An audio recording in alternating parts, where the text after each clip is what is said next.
Is that not a foul? This ain't WWE, man. Look what he did. Look. What are you talking about? Nah. Look at it. Lloris is incensed. He wants a foul there. He's going Lloris mad. is going mad. Kane, everyone's going mad. Kane's telling stuff. Is it offside? When it rains, it pours. From 2-0 down, 2-0 down. When it rains, it pours. I can't believe. Hugo Lloris and his fucking distribution once again. Once again. No Dyer, no defence, no midfield. Hugo Lloris, ball at his feet. Miguel Almiron. Again. Don't believe this. We've been found out a little bit, you know. We've had some key injuries to Kulusevski, to Richarlison, you know, Højbjerg didn't play at the weekend, and we've been found out. The squad's bang average, and if it ain't for Son and Kane, it's a really, really average side. The new signings have come in, haven't really kicked on. Perisic, I'm not convinced with. You know, Bassoon has been really average or even poor in a way. And, you know, Jet Spence hasn't even really been given an opportunity. So, you know, we've been found out. You know, Romero gets injured as well and you have to play Sanchez. I don't know what Sanchez he's playing at. I mean, for me, how he paid 45 million for him, I'll never know. He's just an accident waiting to happen. Welcome back to the Top 6. Smash the like button. Subscribe to the Football Terrace Elite panel for you tonight. We're joined by EGAL. We've got man like Daniel here. Hussam is out of hiding as well. Man like Kaz and David will be with us soon. He's just running a little bit late. And I do have to say, we do have a very serious announcement. Every single Tottenham fan in our group chat, every single Tottenham fan we DM'd today, every single Tottenham fan I personally WhatsApped and text messaged and sent a message in a bottle to, all stated they were too busy to come on to the show. Not one happened to be available tonight, so we don't quite know where they are, but we're wishing them all the very best in the world, that they're safe and that they're sound and that they're eating okay and that there's no problems in their lives. But not one was seemingly available at 6 p.m. on the 24th of October, 2022. But my panel tonight, how are we all doing? We all good? Yeah, definitely. I mean, it's not just Tottenham. It's not just Tottenham. It's also Liverpool. So it's all the better for me personally. You know so what? by the way, Hussam didn't hide. He was on Monster's channel yesterday. So Hussam has been out loud and clear. So he didn't go nowhere. Just make sure you run that space on Tuesday. I just want to say thank you, Cass. Thank you. Sorry. Daddy, how are you accusing me of hiding when I'm the loudest mouth Liverpool fan you know? Come on, man. Because you know, we had a mere 6,000-7,000 people live after the Liverpool defeat, and you were not one of them. So that's why I'm asking. Like, you weren't there, bro. You weren't there. I can't lie. I spoke to KJ. That was 100% my fault. I was at such a head loss. I literally just forgot I had to come on the terrace.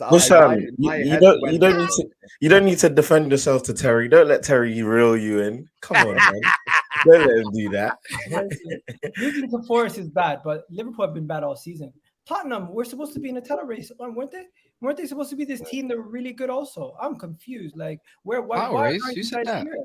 Why aren't you guys here? At the beginning of the season, people were saying it was Deji, wasn't it? It was Deji. No. There was a specific Tottenham fan who told me we're either going to win the league or the Champions League, and now you have one of the biggest Tottenham pundits out there saying that your team is bang average, which us Arsenal fans have been telling you.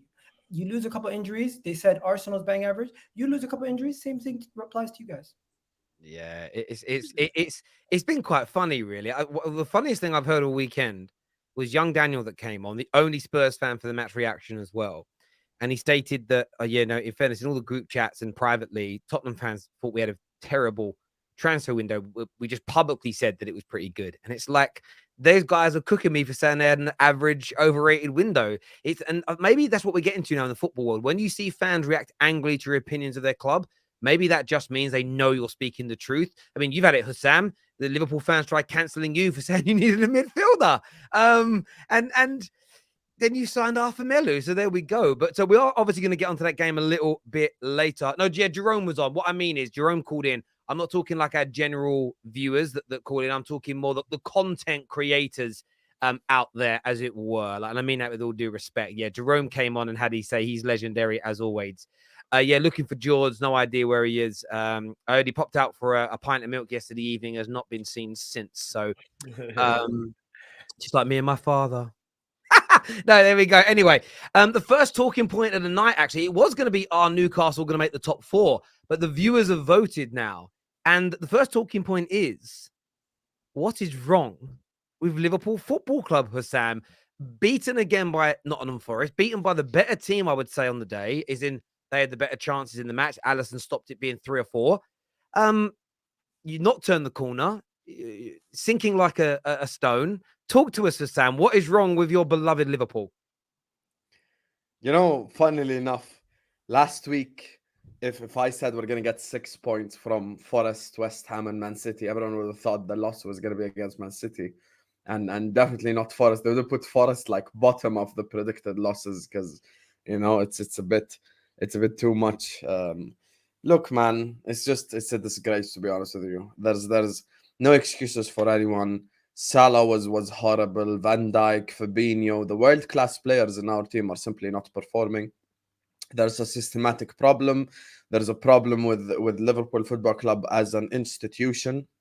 In this moment in time, fans included, you know, all summer long trust in the club. As soon as we start losing, suddenly, you know, it's like, it's just like, oh, I told you all summer long we needed the midfielder. Like, no, you didn't. And you know, the thing is, with the transfer market, the transfer window that we had, we signed a hologram in Calvin Ramsey. No one saw. Fabio Carvalho is a youngster, so he's going to be inconsistent. And I said that all summer long. You cannot rely on Elliot and Carvalho to sort of like get you to the next level because they're youngsters. They're going to be inconsistent. Harvey can drop a 10 out of 10, and the next game he can drop a 5 or a 6. That's because he's young. He's still 18, 19, 20 years old. So you cannot expect consistent performances from them. I think, you know, you've got to look a little bit as well at the Liverpool manager. Of course, we've spoken on this before. Jurgen Klopp, he's not blameless. You know, for this summer specifically, I'd say it's a little bit more on him. What's happened this summer. I think overall there's an FSG conversation. And of course, you know, when I say as an institution, there's a part of the fan base as well that's to blame because our loudest voices on social media were quiet all summer long. And look, this isn't the first time. Forest, Everton, Palace, Man United, Arsenal. This isn't like a new thing. The Napoli embarrassment. We were literally 1-0 down to Rangers. I know we won that game, but even that was looking a little bit peak. So, you know, life hasn't been good. And for me, the most damning stat is this season, we have 2 points out of 15 in the English Premier League away from home, which is simply not acceptable. That's literally like relegation form. If I told... And you know, I'm going to say this, I'm being completely honest. If I say I called this, I would be a liar. Because I don't think anyone called it being this horrible. If I told you 11 games into the season, we're going to be below Newcastle, Fulham, Man United, Tottenham, Arsenal, everyone, no one would believe me. Everyone would have said at least maybe second, third, you know, something like that. But it is what it is, man. It's just absolutely horrible. No one's playing like they're supposed to. You know, the system, the manager, everything's a bit wrong. Everything's a bit shit, to be honest with you. And if you want me to pinpoint one thing, I genuinely cannot. Because once again, your favorite scapegoat did not play, and we looked just as crap without him on the pitch. So, you know, it is what it is, man. Well, my favorite. Listen, Trent's been awful, rightfully dropped, of course. I don't believe there's an injury. I believe he was dropped, but I've blamed other things. And if I was a Liverpool fan, I said it at the match reaction. I've watched the game, extended highlights of the game back, and it's on Klopp. This is all Jurgen Klopp. As in your system has been found out. It isn't working. He dropped deeper against Man City. You put the performance of the season in. You go back to having a high line. I said when you guys beat West Ham, sat on the match reaction and said, still saw you vulnerable. They just missed their chances or didn't put the right final ball in. A better team would punish you. I didn't expect Forest to do it, if I'm being honest, but they exploited you in exactly the same way every other team this season has exploited you. And you're getting out-thought by teams that couldn't get a player. West Ham probably could, but Fulham, how many of their players would you put in your starting lineup realistically? Forest, how many of their... Maybe just Mitrovic, maybe. Yeah, maybe. But one. You're talking one, maybe. So you're getting beat by teams that are technically and pound for pound with players inferior to you. And even the teams you're beating, you're scraping past, barring Bournemouth, you're scraping past them. And that for me is a Jurgen Klopp issue. But you know, the problem is communist Merseyside do not allow that conversation to take place. Not should we sack Klopp, but is any of this even down to Klopp? And I know the world's polarized, and it's almost like, you know, if you criticize one thing, that means you're basically sunny. You know, you're getting the banners out. You know, you're going to fly a plane over and ask Klopp to be sacked, and it isn't that. But for me, watching you play, your system just isn't working anymore. You changed it against everyone's favorite to win the league, and you beat them. I mean, there's something in that. And straight away, Klopp reverts back to type, scrapes a win against West Ham. You know, thank God for James Milner in that game. And then you get beat by the worst team in the league. So, yeah, it's embarrassing times for you guys. And I put the majority of that down to your manager. I agree with that. And there's another thing, just before we go to the rest of the panelists. You said something at the start. Thank God that Alisson Becker exists. Because I genuinely, I'm showing zero exaggeration right now. If Alisson Becker was not our goalkeeper, maybe like, let's say Kepa was our goalkeeper, we genuinely would be like, I promise you, we'd be bottom half. We'd be 15th, 16th comfortably.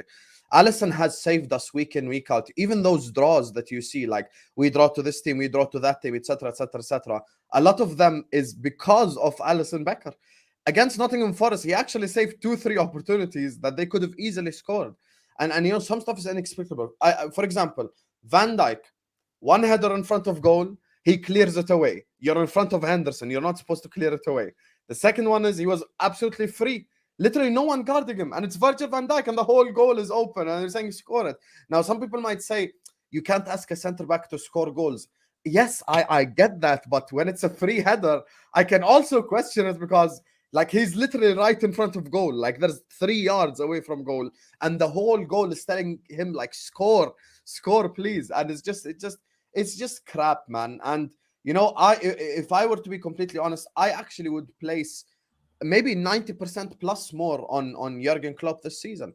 And the fucked up part is as follows. There's 3 solutions to our problem right now. Solution number 1, sack Klopp.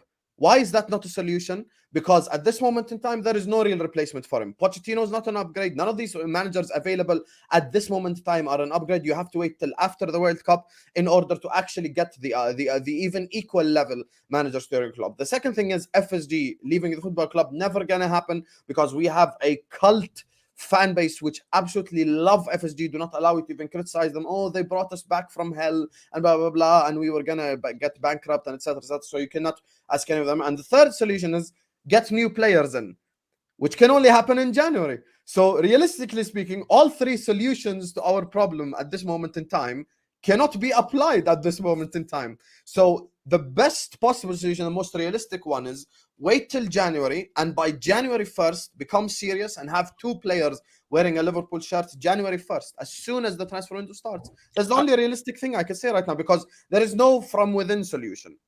It's over. There is no from within. Do you know what? Yeah, what's funny is that, and the thing that I wanted to say, I'm going to ask you a question, and Hussam can answer, or anyone on the panel can answer. But firstly, obviously, the Kepa jab I can allow you. You're on your backside and you're reeling, so you need a little jab here and there. So I totally understand. But the real thing is, I think fans get in trouble when they buy into the semantics of who is more to blame. Is the board more to blame than the manager? Is the manager more to blame? Are the players to blame? Who's not playing for who? Are they fighting for the manager? Stop getting into the semantics of all of that and trying to apportion blame pie, 60% here, 20% there, 10%. It's not. Klopp has to hold it. The board have to hold it. And the players have to take responsibility. Whether you want it to be equal, whether you want to divide it up, everyone has to hold blame. That's where the first thing comes into it. Secondly, the Liverpool situation is something that I feel like no one can say that they predicted. Look, Liverpool had a great ride, and no one's saying that it has to be over necessarily. However, in this current moment, they are struggling. And the reason why they are struggling is, like with many things, all great things come to an end, but there's a way to refresh it. One of the interviews that I love is when Pep, I think it was Rio Ferdinand, I can't remember, I think it was Rio who interviewed him, and he said, yeah, it was when he was talking about Alex Ferguson winning so many titles and da-di-da-di-da, and he was like, how do you motivate your team to win titles? He said, you got to change the players. He said you can't have the same players. Like it's impossible to keep winning leagues with the same players. Like it just does not happen. And if you actually dissect that Man United, the Man United great teams of old, big players, as in colossal players, were replaced, even when they were at their peaks. Do you know what? I'll just interject there real quickly because you lot are all a lot younger than me. When Sir Alex Ferguson sold Paul Ince, Mark Hughes, and Andre Kanchelskis, now forget that the pundits or managers, what you think about those players. As individual players at the time, those three were looked at as three of the best in the Prem. Mark Hughes was literally, his career was Man United and Barcelona. Paul Ince went on to dominate in Serie A when it was at his best in the 90s. And he was called a madman for doing it, but he knew he needed to refresh, and he had these talented youngsters come through. This man, for one reason or another, got rid of Ruud van Nistelrooy, Jaap Stam, David Beckham. These things happen, and I think you're right. Jurgen Klopp has allowed the team to go absolutely stale. I want to address this comment as well. Very sorry. It says, you want us to defend deep against Nottingham Forest, Terry? No, but you don't have to have your high line as high.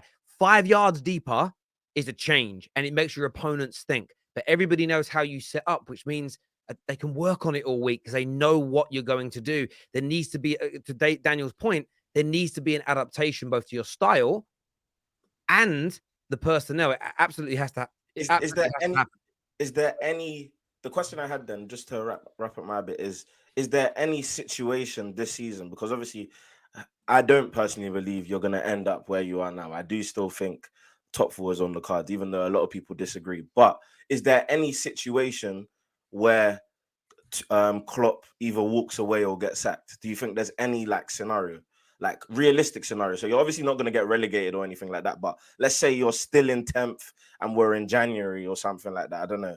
Do you know what I mean? Is there a situation where that happens, in your opinion? If genuinely speaking, let's use me and you as an example. You own a company. You make me the CEO of the company. When I first walked in, your company was worth £150,000. 5 years later, it's worth 2 million. You're never going to sack me, regardless, because I brought you from that level. From FSG's perspective, I know for a fact they're never going to sack Klopp. FSG are never going to take the decision to sack Klopp. So unless he walks or something drastic happens, you know what? I can't actually hand on heart say, genuinely speaking, even if we get relegated, I cannot say I guarantee they'd sack him, because we have a marriage from hell: unambitious ownership and a sentimental manager. It's like the two worst things you can combine together are put together now. A manager who's sentimental and wants to hang on to the players for dear life and squeeze the shit out of them, and an ownership group that if you give them 10 years of just finishing fourth every single season, they'd say yes happily. So it's a marriage from hell. I don't think they'd ever sack him, and it's just a shit state we're in, man. It's just a shit state. Hussein, you have another problem. Jota and Diaz, are they going to be back in January?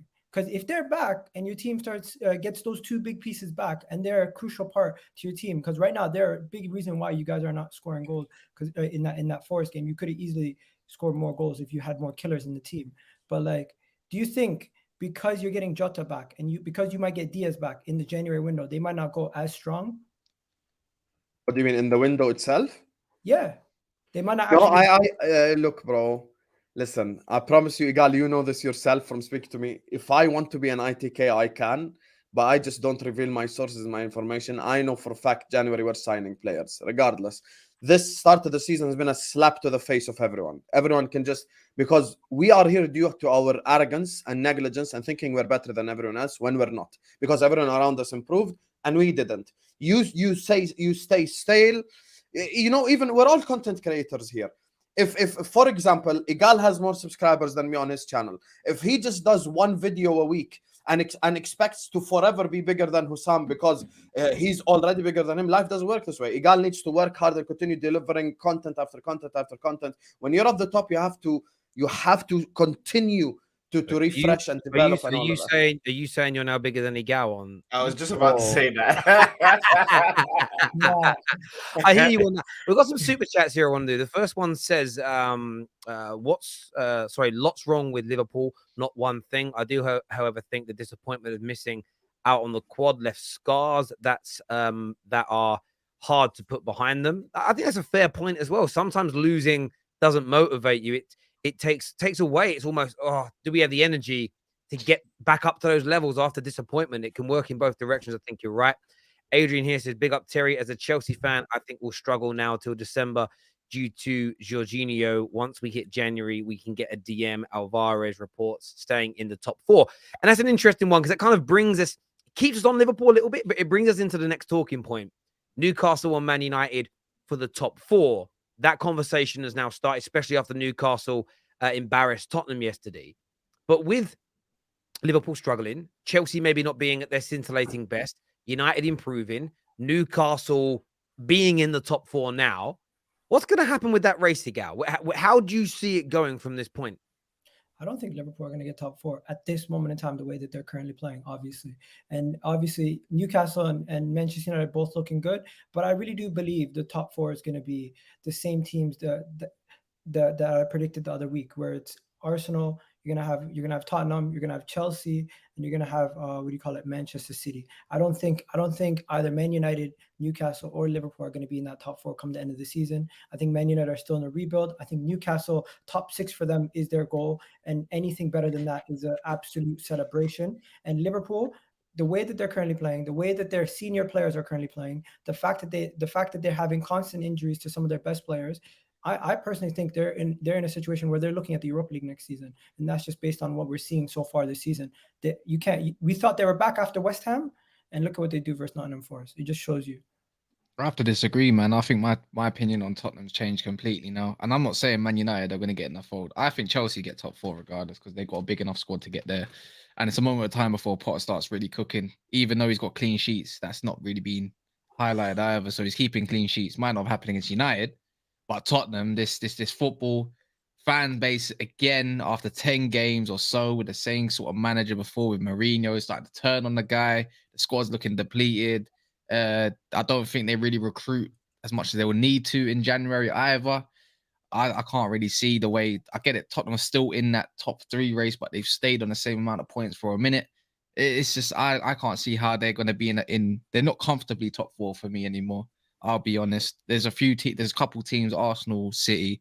I would like to think Chelsea get there because I just think Chelsea's just got the minerals to get there. To be fair, it's just gonna. Don't say Man United. You're not gonna draw me out today. But no, I think we're gonna be in and around there. I think United are better than Spurs right now. 100%. I think we're better than Spurs. I don't think it's a conversation.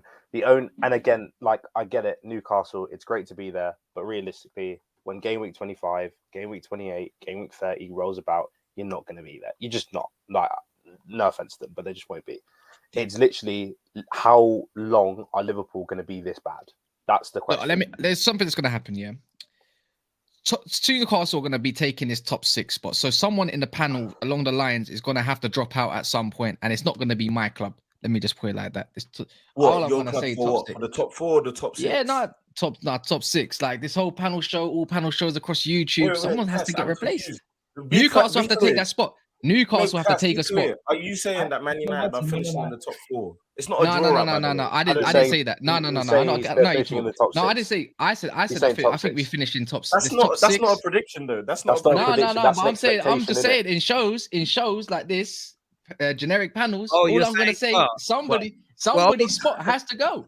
Well, on the football terrace, I can assure you on the football terrace, Man United stay even if we get relegated because it's my channel, right? We're staying. You lot are reviewing the Premier League and we're playing Plymouth away. We're talking about Plymouth. It's coming, but yeah, listen, it's more about we will become the top 6 plus 1 again. It's always a dig when there's a plus 1, if you know what I mean. But listen, I'm not writing Liverpool off yet. I still can't because if they click, if they click, we know what they can do. Chelsea are a machine. I know Man United were probably, you would argue, because it was at Stamford Bridge, Man United were the better team on Saturday, especially in that first half. Kovacic came on and changed it. But you're still unbeaten under Graham Potter. People are still not blown away by Chelsea, but you're not losing games. You're scoring goals again. And you come up against a team, Man United are in probably the best form we've been in, really, since the good times under Jose. And there weren't very many of them. But one of the best runs of form in terms of how we're playing football for a while. But Tottenham are in danger. They're in danger because you can feel their fans starting to not believe. Mm-hmm. And every team they've played, I think, in the top 6 has beaten them so far. Apart from Chelsea, where Apart Cucurella's from- hair got pulled. Yeah. They haven't won a game, sorry, against anybody. And the Chelsea battered them. United, I mean, honestly, I remember Fergie's team not having it that easy against average Tottenham teams of the past.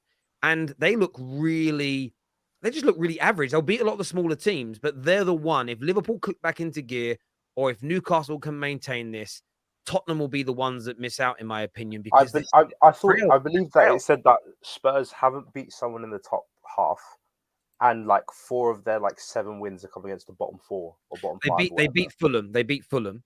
So who are in the top half. Are they in the top half? Oh yeah, they are in the top half. Yeah. So apart from Fulham. I was gonna say this: who has the most issues? Who has the most issues? I hate 'Cause you, David. I get Tottenham have a lot of issues with how they're playing, and lately how they haven't been getting results. Liverpool have a lot of issues with injuries and the fact that they're depending on players that they didn't think they would be depending on so heavily, in guys like Harvey Elliott, Carvalho, having to be big parts of their season for now until their players come back. And then you look at Chelsea. I just don't know. I think Chelsea, their players are very inconsistent, but it's the same squad that they went into the season. The other 2 teams, it's freak things that they didn't expect going into the season. Chelsea, you already knew this, so they probably have already prepared for this, and that's a big part in why they signed Tuchel. As much as I would like to deflect, the person at biggest problem is Liverpool. That's just the truth. No, but the thing is, you could say that, but I don't see it in that way. I think you have to flip it on its head a little bit. And how I see football, and especially because now we've got great bundles of resources and great amount of evidence to back it up. The anomaly in this whole situation and equation is Tottenham Football Club, and the only thing that we've always said about them that makes them different or gives them an added edge is the manager that they have. What happens when the manager no longer has the same influence over the group of players that we believed he's suddenly going to flip on its head? And there's a simple formula to that. When that doesn't happen, when your players stop believing, I mean, we literally just saw what Aston Villa did on the weekend. And Brentford are not a meaty team. Brentford are a very, very good, sound Not away team. from home, to be fair. Away from home, Yeah, they not conceded away from 15, home, but 15 goals away from home all the season. No one, and I mean no one, if we ordered an accumulator before that game, no one would have predicted 4-0, guaranteed.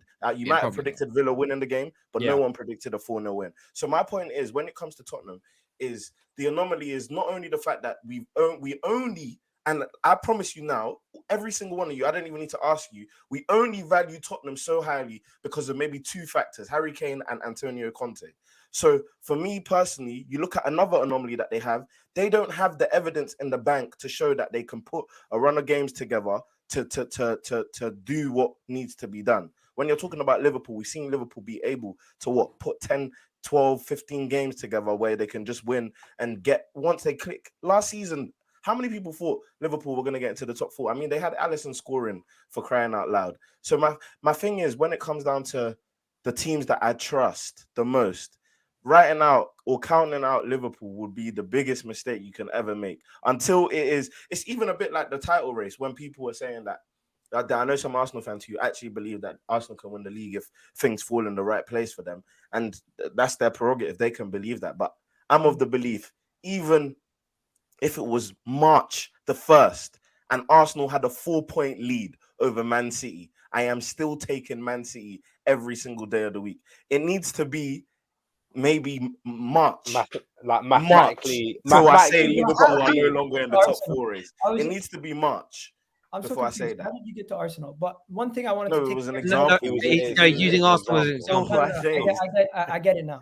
Calm down, Igal. Relax. Chill, bro. Chill. I was just gonna say, I don't like Tottenham at all. I despise them, but they did put a run together at the end of last season with Antonio Conte, and we have seen it numerous times. All of our teams can put runs together. We don't have weak teams. In comparison to some of the teams that we're going to be playing in the Premier League, all of our teams have much more quality. It's just if our players can be in form. Right now, we have out of form Mo Salah. You look at Tottenham, you have an out of form Son that's been inconsistent majority of the season. You look at Chelsea, you have an inconsistent front three in the beginning in the first place, right?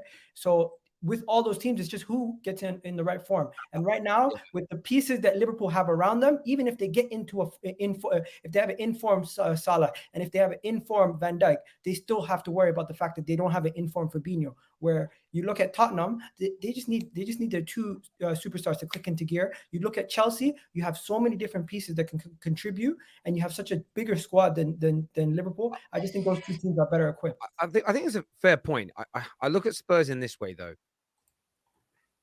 The Klopp thing, I get, and Liverpool we spoke about, and even when they had all those injuries and nearly all those players you mentioned were out injured, they still put a run together. I know they're older. That's just why I can't write them off. So I've still got City, Arsenal, Tottenham in my top 4 right now. Spurs are the ones I've got the question mark over because of how good Newcastle are doing. I don't think Newcastle will stay the course. You see how exhausted they are towards the end of most games because of how much effort they have to put in. That will take its toll by the back end of the season. However, my mind could change if they go out in January and buy 3 or 4 more quality players. I think that Man United, do they have a chance? If they're there or thereabouts and go out and buy a finisher in January, they could be in that conversation. I think without a class finisher, they're not going to be able to do it.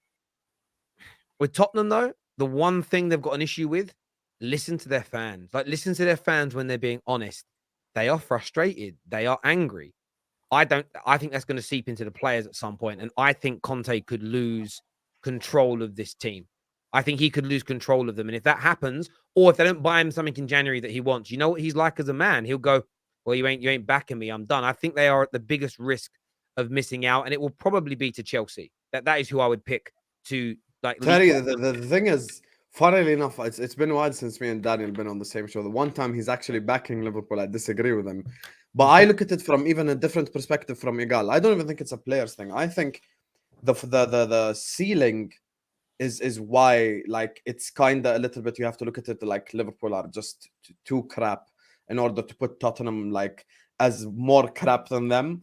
Because in my opinion, when Tottenham Hotspur entered this season, the expectation wasn't to win the league, win the Champions League. Like, generally speaking, if you catch a Tottenham fan offline and just ask him, would you take the FA Cup and finishing like 8th, they probably would, because they just need a trophy. So the ceiling for Tottenham is a lot lower than the ceiling for us. We had like major people in the fan base say, yes, we're going to win the league, we're going to do this, we're going to do that. So I think the fall from grace of, like, you know, finishing second to going all the way down, I think is a lot worse. But the difference is our problems could be solved in January.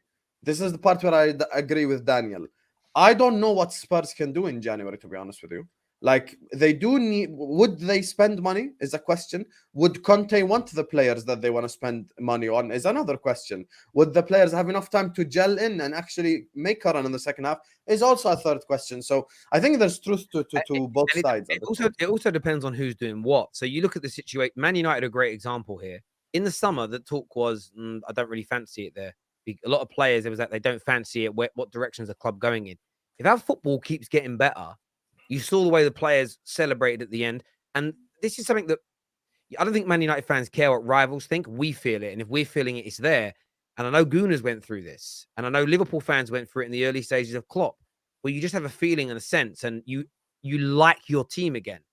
If that continues into January, maybe a top-class player that Spurs want to improve their team, Man United can get over them. If Man United are a couple of points behind Tottenham, playing better football, or level with Tottenham, playing better football, there's a feel-good factor. The football looks great. I don't even mean this rudely. They ain't signing a player over Man United. They're just not going to be able to do it. And that's where Tottenham had to capitalize this summer. And I said their window was overrated, and it was. They signed a really good right-back they don't play. Basuma's just coming into the team now. I don't think Richarlison, until his injury, had scored in the Premier League. Perisic, just far too old. And they celebrated getting a second-choice goalkeeper. Now, I know that Lloris has made a mistake yesterday, but if they think Lloris's distribution can be bad, put Forrester and go and see what happens with his distribution. The guy's a throwback goalkeeper. So, listen, Tottenham can still make it. And right now, if I was pushed to make a prediction, I'm still keeping Tottenham in 4th.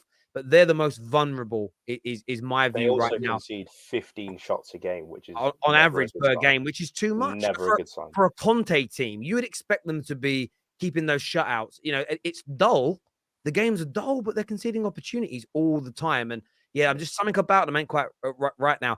That's why I feel like. Go on, man. Or I was just gonna say, this is why I think like Liverpool come back into the equation. It's half the season you can be there, but half of the time where Liverpool behind. What? Who, Sam? How many points are you actually behind 5th, 6th, and stuff? Like 4, 5 points? I stopped not even looking trying at the table. No, I think you're only about. I think you're only they're about that many points. They're only 5 points behind us. This is what I'm saying. 5 points only. And when it comes January, I can we have a game guarantee in hand myself, over I got a Liverpool. feeling they're going to sign 1 or 2 midfielders, and that completely changes the team going forward. It helps the defense going forward. That don't matter how good your defense is, if you ain't got 2 players in front of you at least that can cover you or run absolute rock solid, that whole defense is garbage already. And- it don't matter. and Then, bro, then you like- got to rely on your goalkeeper. You saw that with David De Gea in 17-18 season, and before that, how many times after bail out? It's a similar situation. You just need a 1 or 2. I think Liverpool know they're in crisis if they don't get. I don't think Klopp's going to go anywhere, and I don't think he deserves to go anywhere either at the moment. He'll turn it around. To be honest, like obviously, we did start about talking about Liverpool, but like, don't get me wrong, Tottenham will come back into form and maybe go on a maybe 6-7 game unbeaten run. They will still get that this season. I have no doubts about that. But like another thing that's like makes them stick out like a sore thumb is that their football is dross. Like you want to pluck your eyes out when you watch them play. Like, and I mean, a lot of fans might say it's rich coming from Chelsea fans, but look, at the end of the day, you have to look at it like this. Even our new ownership, and I put that in quotation marks, one of the biggest reasons why they wanted Potter in is because they just think his football's better.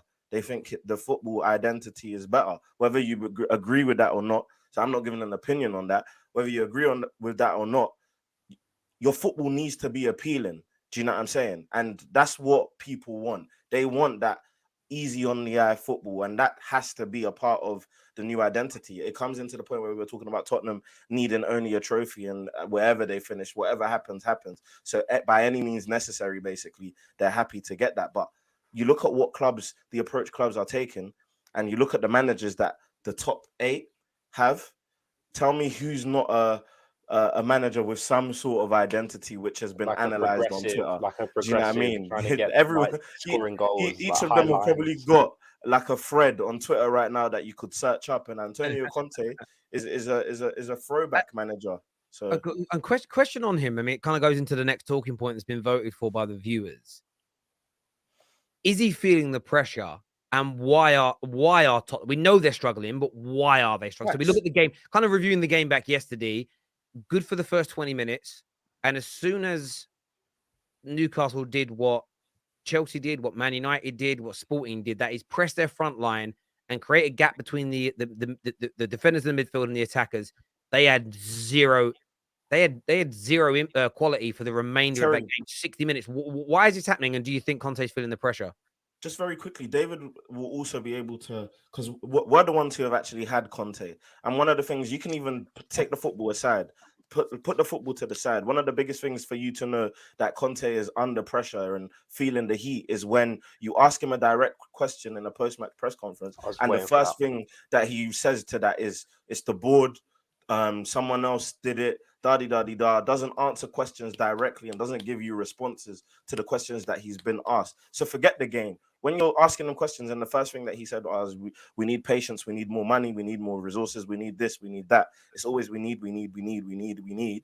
And after the outstanding, in quotation marks again, transfer window that they had, it's poor. And really and truly, I think if we talk tactics now, there's just a disconnect between their midfield and their attack, and then the defense isn't performing at the level that it was before. And we all know this. Conte seems to get the best out of bang average players, to be honest, and makes them work in his system.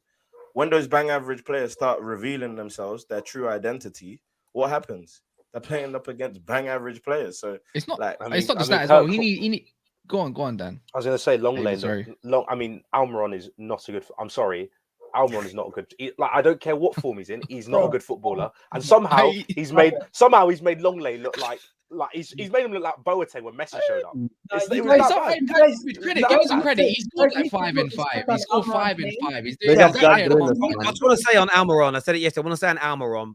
after what Jack Grealish did to him, which looking back, as I said at the time, it was so disrespectful. We should have been fined by Man City for that. You don't do that to your fellow. He should have, if he was taking the mick out of one of those celebrity footballers from Soccer Aid or something, that would make more sense. You know, if he said he looked like Danny Dyer in Mean Machines, is probably a bit of an old reference, but you get what I'm saying. To call out another pro, I'm really happy that Almiron is. No one understood that reference. I like it though, Terry. Not a I'll be single honest. person I think there should be more of that in within the Premier League. It makes it fun. Like this whole professional, keep it quiet, respectful. Sometimes it's a bit boring and plain.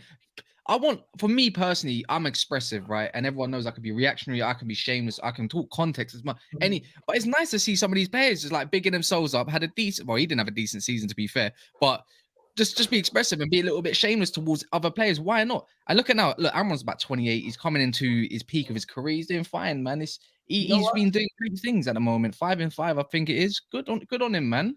It might spark some players. I think everyone disrespected this guy because he never played in an attacking team. They always had a manager who was playing defensive. Let's be honest. He came Rafa Benitez, defensive. He came, what was the other guy's name? I forgot his name. He played on the counter attack though, which is to a team.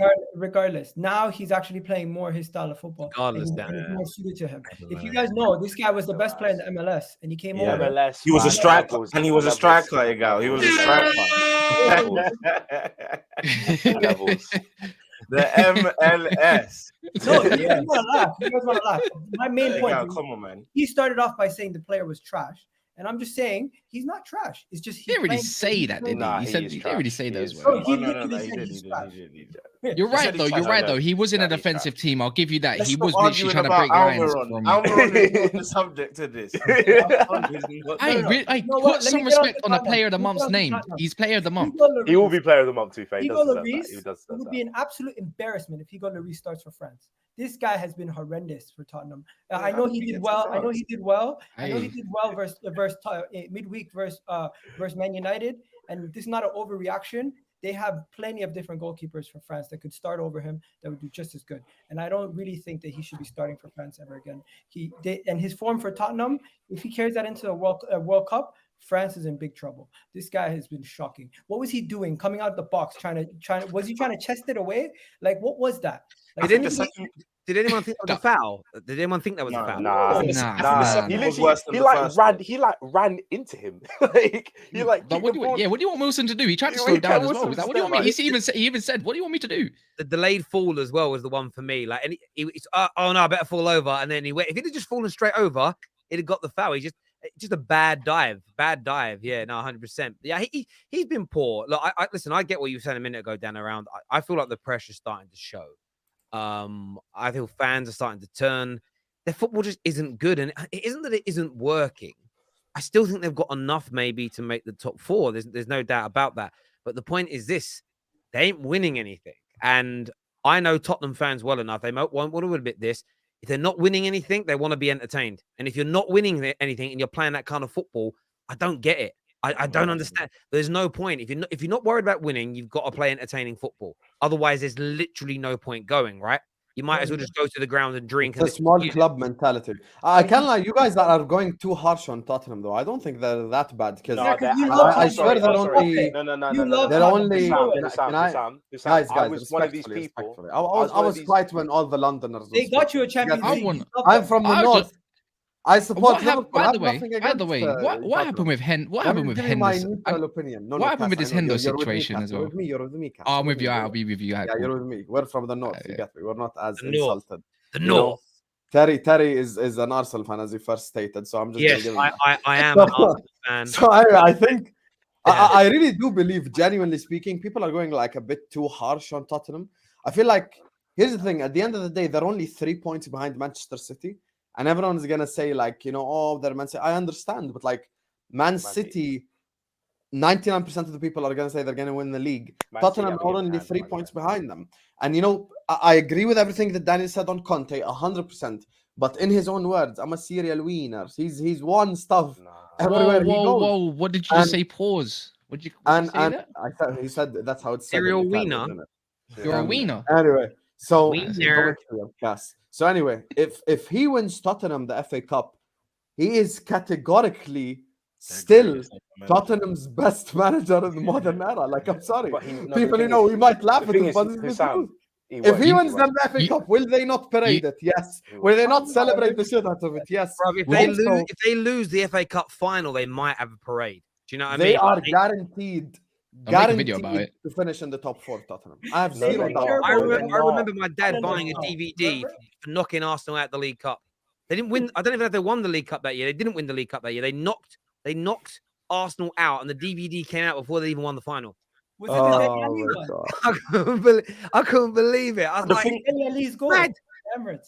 No, but the thing is, it's not even about knocking Tottenham and being harsh. Like I said before I even started everything, I said there will be a period where Tottenham are back on top and they're winning games. Yeah. Like guaranteed. I have no doubts about that because Conte, that's what he does. And at the end of the day, when you've got Harry Kane, one of the best strikers in the world, you got Son, one of the best purple patch players in the world, you will win games. Like that's a guarantee. However, and Levy also wants to offer him £20 million per year to keep him at the club. So he clearly sees a vision in him. Yeah, so that's neither here or there, whatever Levy wants to do. But the point is, going forward, 20 million. The point is, going forward, one, is the football sustainable? 2, is it going to last long enough where Conte actually stays when things aren't going his way? 3, is the relationship between Conte and Levy going to last the course or last what it's supposed to last for, and that's winning the trophy? And these are questions that I don't think are definite yeses, that we can have definite yeses to. And that's why I've always had a problem with Tottenham and the way they're playing in big games. That is going to cost you, guaranteed. We've seen it time. But it hasn't cost them though. No, in the grand scheme. I think they take a draw away at Stamford Bridge, and they take the Arsenal game. It's usually a home team win. 99% of the time, Spurs win at Spurs and Arsenal win at Arsenal. The thing is, Daniel, do you expect Spurs to finish top 4 this season? Do I expect? Yes. And do I think they will? Though I don't think so. But I think we have to be. You don't think they'll make top 4? Yeah, but you also have to look at it from what their fans thought. Anyone who predicted them not making the top 4 in the summer, their fan base was fuming with. Mm-hmm. So for them not to make top 4, it's a massive L, and they better pray, because one of my little bugbears with Tottenham this summer was how disrespectful they were towards my club. And the reason that I say that, and I might be arrogant in saying this, but I will say it anyway. I can take banter from Liverpool because of what you've achieved. I can take it from City and Chelsea for what they've done for the past 15, 20 years. Of course, I can take it from Arsenal for what they've won. I find it really hard taking banter from a team that in their golden period has won no trophies, where my team's been in our worst period since the war, and we've won 3 of them. I just find it hard to take criticism. Like, how do you? I don't know. It's like there's banter. And I can think a golden period though. I don't think it is. Tottenham's Premier League golden period has been the last 5-6 years. This is the best Tottenham. This is the best Tottenham of my life. Yeah. 2015, 15 to I just find it hard. You guys all hate Spurs, man. No, I don't hate Spurs. It's not about hating them. It's about no. I think sometimes it's not even knowing your place, right? That sounds disrespectful. It's about like you're laughing at teams that win more than you for not winning. It doesn't make sense to me, you know. I understand. Crazy. I agree with you. I never do that. There's people in my fan base that do it. People in your fan base do it. I know. All I'm saying is, if Tottenham Hotspur finish 4th and win the Carabao Cup, they've had a very successful season. Guys, let me give you an example. Let me just give you an example. It's like Tin Henman laughing at Djokovic for not winning Wimbledon one year. That's how I feel. Like Tottenham fans having a pop. It's like you. No, but Tim Henman is not a tennis goat. If we're being honest, I agree. Spurs ain't football goat. Spurs ain't football goat. That's my point. Listen, I agree with you. Guys, we're gonna move on from this, though. Guys, sorry, we're gonna move on from this because we could be on this forever. We could be on this forever. Have you guys seen the video about Hendo on Five-a-Side Pod? No. Nope. No, I haven't, mate. I was going to say that the Henderson thing just completely went under the rug. Everyone wants to know what you said. Yeah. I don't know. No one knows. I just said in an interview, it's sorted, it's fine. Yeah, fair enough, then it's done. Then. I'd still like to know what he said, though. Like, I'm a bit nosy like that. I'm 40 years old, lifelong Arsenal fan, and Lee Gunner is a turnip. Lee just wants a Danny Welbeck only fans, is what he said there. That does bring us on to the next subject that the viewers have voted for, and it's: were Arsenal robbed? Were Arsenal robbed yesterday by the referee are the I'm gonna- referee? What? Can I start, Gal? Because Yeah, I go have on, to go Kaz. in a Go on, while. Kaz. Go on, No, Kaz. no, because who's- I have to go in a while. Go on. He needs Yeah, to I do his have thing. to Go go. on. Tom Little will substitute for me in a I bit. have to turn off my You get camera me? for this one when it goes. Yeah. You get me? 'Cause, you know, it is what it is. Let me just say this on Arsenal. Arsenal Football Club, this whole refereeing thing, it actually needs to end. I'm just being dead serious. Forget banter, forget all this crap. Every time they drop points, the referee, FA agenda against us. Hey, look at this moment when this blah blah blah. Look at that moment when this blah blah. This season we've played crap. We've had refereeing decisions go against us. I could easily have come on the terms go like, Terry, today the reason we lost is because the referee didn't give us a penalty. No, the reason we lost is because we were crap. Against Southampton, Gabriel Jesus missed about 3-4 opportunities. And in that first half, no exaggeration whatsoever. Anyone who watched Arsenal Southampton, I literally did a watch along. Anyone who did Arsenal Southampton and watched that game will tell you within 25 minutes, Arsenal could have been 4-0 up if they were a lot more clinical. The reason why Arsenal did not win that game is they weren't clinical in front of goal. And in my opinion, Arteta made the wrong substitutions. That's just my opinion from the outside looking in. The last thing I look at is the referee and robbed this and robbed that. This Arsenal thing, like, guys, I promise you, Arsenal is a big club. Can you stop acting inferior all the time? It's disgusting. Like, every time it's just like, oh, the reason we lost the game is the referee. They have an agenda against us. No one has an agenda. You were just not clinical. And in my opinion, Arteta should have kept Martinelli on the pitch because I thought he had a brilliant game. He should have taken off Jesus, put in Ketia, maybe try to refresh things up maybe with another player, maybe Vieira, Odegaard together in some sort of formation or something. And then you'd have won the game. Arsenal did not win the game because they lack clinical edge.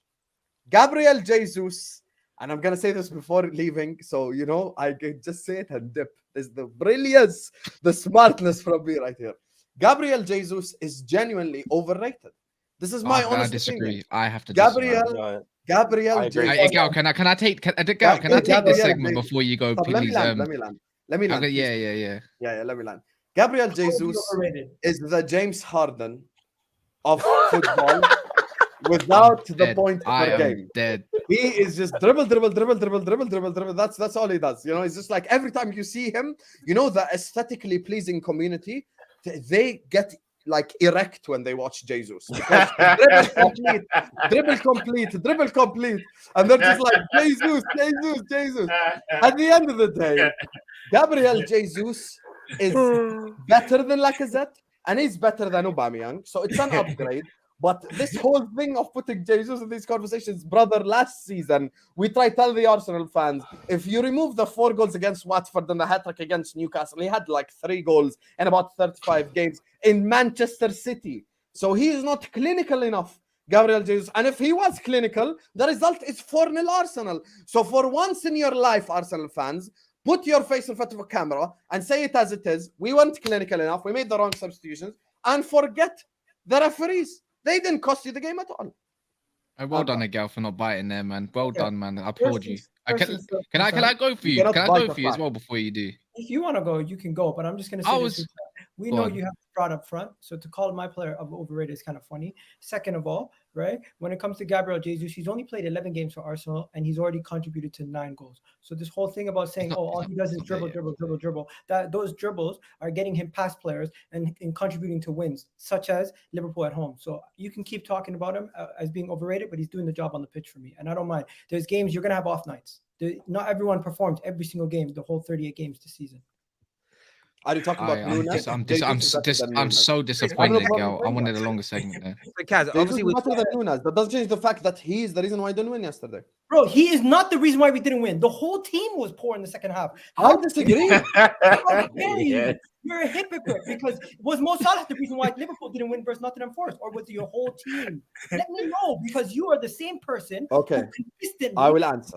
defends Mo Salah when it comes down to your team losing, but you want to scapegoat one individual player for the whole team losing. So don't do that. Look at your own self and rewind for a second. Yes, there could have been more decisions. Yes, some of those referees. Can I answer? But the main focus is, if you're going to scapegoat one individual player, don't do that, and then don't defend Salah. Let me answer you, honestly speaking. Terry, please just let me answer it. Right. Ramsdale, Tomiyasu, Ben White, Gabriel, Odegaard, Partey, Xhaka, Martinelli, and Saka, 9 of them had good games. Not In one of the them had second half. Brother, relax. In the second Martinelli One second. Martinelli got. Can I finish, please? Martinelli got taken off wrongly. Arsenal, as a collective, played well. They played well. They created, but I've already spoken. In the first half, he missed 3 clear-cut goal scoring opportunities, and in the second half, he missed a 1-on-1.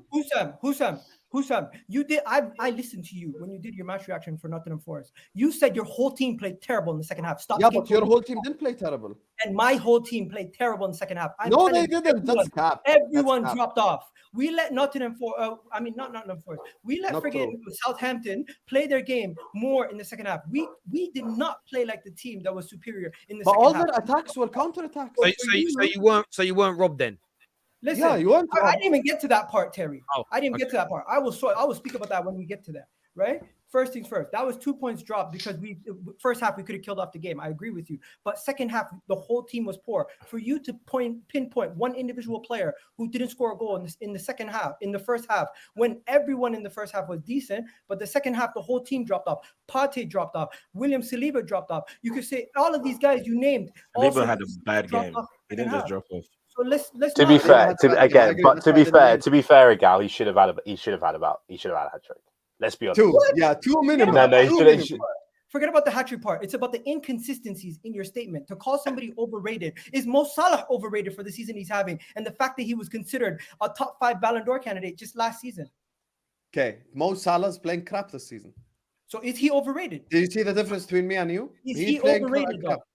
Ask me about Van Dijk. He's playing like shit. No, but again, Egal, Mo Salah isn't overrated because he's got evidence to back up his where he should be, whereas Jesus doesn't. Like he just doesn't. Yeah, and there you again, go. I'm in Husam's camp of I think that Jesus is think low-key reverting to type. I think he Egal, one started off question really. He got to a new club, Jesus started off scores really well, 2 kicked off, and then now he's coming. One second, I didn't even give my thoughts on the game. So before you leave, Egal, let me one question just before you move on. Just before you move on. If Jesus scored twice in the first half an hour, is it game over? Yes or no? Genuinely speaking. If we get a second goal, the game's done. Okay, boy, thank you.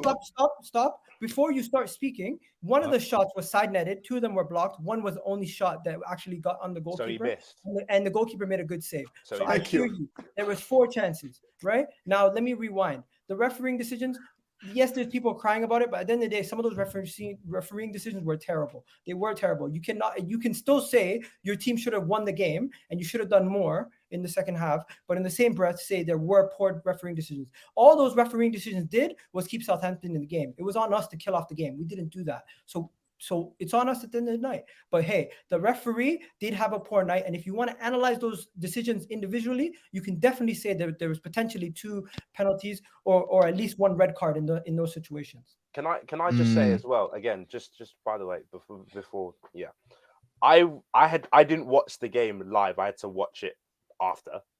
And I watched the and everyone told me the referee had a bad game. I kind of agree with quite a few of his decisions. Even the 50-50 ones. I was there like, you know what? Yo, guys, I'm hopping off. I can see. I big up Husam, man. Love that. Something's gonna come in for me that's worse than taking Martinelli off by Arteta, but we'll speak on that later. Man, you wanted Jesus too. Don't forget that. He is, mate. But I didn't. No, but if my club wanted Jesus, I didn't want Jesus. That's hi, Tom. Hi, Tom. Yeah, but no. I watched the game and I just thought, I don't think the ref was that bad. I even watched the video of like when Arsenal fans cut up every bad decision they felt he made. Now sat there I've like never seen a ref compilation. That's too funny. I don't even disagree that bad. I wrote these down, by the way, just to let you know. There was the headbutt. He's got the notes. There's the headbutt on Eddie Nketiah. There's the headbutt on Eddie Nketiah, which should have been given as either a red card or looked at even deeper. There was an elbow in the back of Gabriel Jesus at one point in the game. They called a dive on Bukayo Saka getting pushed on the way to going inside the box. They said he went down. It was a simulation. When he got pushed and tripped, you have Gabriel Jesus getting freaking DDT'd inside the box by whatever his name is, right? I go. And then, go on.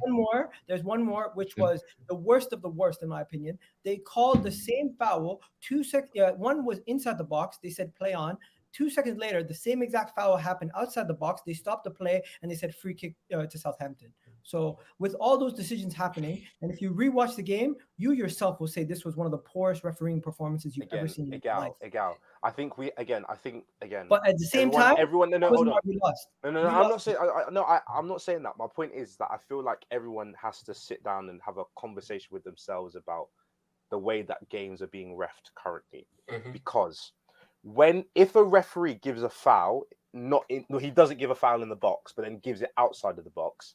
VAR can only intervene inside the box anyway, and two, VAR is not about getting the right decision; it's about overturning very poor decisions. I don't think that in that instance, the foul in the box was enough of an incident for it to be overturned to be a penalty. However, because the ref's given the decision outside the box, it's a foul. If you see what I'm trying to say, my point is that there are incidences where, yeah, you may think that the ref's made a bad decision, but VAR can't get involved. If he gives Saka a yellow for diving, and you have to be honest with yourself, Saka is building a reputation where he goes down very easily. So refs have already got that in their heads, right? VAR can't step in and then overturn a yellow card. They can't do that, and I don't think it was a penalty. So by default, Saka has to have a yellow card. They can't just change the rules. The rules are how they are. Bro, it's something that what's it called? Me and Neek spoke about on I think the last show that we were on, and it was just like, fam, at the end of the day, look, as fans, when it comes to referees and their performance, I personally don't think we have any power necessarily on their performance and how they can improve. So that's down to the governing bodies to recognize that obviously referees need to be better. And put it like, before you hear anything else that I'm about to say, EGAL, I agree with you. The referee's performance was bad. It wasn't a great refereeing performance at all. There were some decisions that were contentious. And as a whole, the referees in the Premier League have not been great. The consistency has been terrible. It's been a joke, really. I think this has been one of the worst years, in fact, when it comes to referees and the ways that they are given decisions and whatnot. I do think the confusion around VAR, even though there's a clear guideline as to how it needs to be applied, I still don't think it's being applied correctly and whatnot. So that's neither here or there. Whatnot. I've thrown that out there. So you've heard me. I agree with you. The referee was bad. Yes, EGAL? Yeah, you heard that? Cool. Now, the bigger issue at hand when it comes to the Arsenal-Southampton situation is that, bro, we know that the referees have been bad and we've been able to highlight that. It balances itself out over the course of the whole season. We literally spent how many years? We spent what, about, I think I lost about 7 brain cells talking about Liverpool, Arsenal, and the decisions that went on in that game. And you could argue that Arsenal could have conceded a penalty. And you could say that in many instances, that was a stonewall penalty in that game for a lot of guys. Contentious decisions are going to happen. I literally witnessed my team concede a last-minute goal after one of my players in the box had his hair pulled, and there still hasn't been really an explanation as to why that wasn't given or seen or looked at. So it happens, and you just have to hold it. We're going to disagree. We're going to fight about it. Bro, did you do enough in that game to win? No, you didn't. That's the simple answer. In the first half, I agree, Daniel. I totally agree with you hit the nail on the head. I don't think I have to speak much. Only thing I'm going to say, I disagree with Husam. I think Jesus is quality. I don't think he's overrated either. I think that's a massive statement, overstatement. The overrated, what's it called, debate only. It doesn't make sense because you don't even know what the original rating is. So this is true though. I'll give you an example. Van Dijk is. So one sec, sorry, Gal. Van Dijk at his best was being overrated. He was the best defender in the world, but Liverpool fans were saying best Prem defender ever. For me, that's overrating a player that is world class still, because I think it's contextual. I think Jess said it best yesterday. Arsenal have got exactly what they paid for. They've got a player that will consistently link up play well. He'll be a threat when dribbling with the ball. He'll be instrumental in your play, and he was yesterday. But he's not a clinical goal scorer, and he's not a 25 league goal a season striker, and I don't think he ever will be. Bro, the same applies to Chelsea and what's going on right now. Chelsea fans. Can I There's just say there's a one- whole wait one sec. There's a whole section of Chelsea fans right now on Sterling calling him overrated. He's struggling. He's not playing well. He's not good. He's never been good. Someone who was just playing for Man City and playing well. But that's because they had an expectation for him to be Chelsea's savior, to be this Eden Hazard type player who's going to put the attack on his back and whatnot. Chelsea paid for exactly what they got. We just need to ensure that we use him in the right way to get the best out of him. That's the same situation that happens with Jesus. Jesus, I literally said to one of my friends, if Jesus gets 15 goals this season, that is an amazing season for him. Amazing. 15 goals will be amazing. So when guys were saying, I expect Jesus to get 20 goals, I was thinking 20 goals from where? Where is he going to get 20 goals from? Like, unless he has a world-class season. So I was saying overrated, as well. but he's definitely I was saying not. as well. But it's Arsenal fans that make him overrated slightly, but they called it before the start of the season saying they can definitely get 15, 20 goals. So I think he can manage what Harry Kane done when he was with Jose Mourinho this season. It's very possible. We say 11 games, 9 goal contributions already. What Jesus is doing is pretty similar to what I would say Firmino done for Liverpool. He brought in the inverted forwards to do what they need to do. Now we're seeing Saka getting on the score sheet a lot. Martinelli's, the 4-3-3, the press. It's very, very similar, except that they're playing with inverted wing backs, fullbacks, should I say more. So I don't think Jesus, if you're telling me you got another 27 games to go in the league, can Jesus get another 12 goals in the league? Yes, he can for me. I think he can get 16, and I think he can chip in with a few more assists. He'll be in and around. That you're telling me in 27 games he can't score 1 goal in half of those games, like each? I think he can, and I'm wrong on him. I think I don't usually talk like this about Arsenal. You're top of the league, so I'll give you the respect because I can't actually be shameless on you, man. But Egal, you just need to hold the L, bro. Like, and just say, you know what, we weren't good enough. We weren't good enough. Hey, yo, let me finish. One thing I will say, Lianco, that was a red card. You do not punch someone in the back and get away with it and elbow someone in their throat. I'm sorry, that is ridiculous. I agree. I think you did get robbed in some extent. It could have changed the game massively, and I think you did get robbed. But same context, then you have to talk about Chelsea got robbed. We got robbed.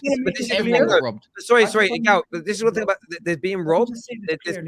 Go on. Say your thing clearly. Let me just say this clearly. Daniel, Kaz, everyone here, I've stated it. It was 2 points dropped. We could have done better to kill off the game. I was just pointing out that there were clear refereeing mistakes, and I'm not trying to make it as an excuse. No, I understand, and I understand that, but that thump out in the back, I didn't see it in the game. I watched the replay today, and I thought, I don't know how I missed that, but yeah, probably a red card. I also remember after the Man United Arsenal game, Arsenal fans did compilations of things, but conveniently left out Gabriel Jesus kicking Lisandro Martinez. It's just not a conspiracy. The only thing I push back on is it's not a conspiracy. There is not a conspiracy to stop Arsenal. And I think that for me is, I think that's the bit that gets people. Guys, we're going to come back to Arsenal in a minute. I want to do these super chats first of all. If we don't get 2 players on the 1st of January, bye-bye to top 4. That is what Liverpool fan, dare I say it, Drifty says. This super chat here from another Liverpool fan. Chombai says, sorry, Egal, Liverpool, Chelsea, Man United will make top 4 and Arsenal will crumble like usual. Mark my words. Listen, yeah, it's a big call. It's a big call. Arsenal's going to miss out on the top 4. Me and my fellow Arsenal fans will be crying if that happens. That is sarcasm. In case anyone needs a dictionary, I can send you what that means. The refereeing was absolutely unforgivable, regardless of the result. That guy, I can't pronounce his name now. My head's gone. Anyway, Lianco, there we go. Should have been sent off several times. Arsenal fans all complain about the refs against us. Hypocrisy.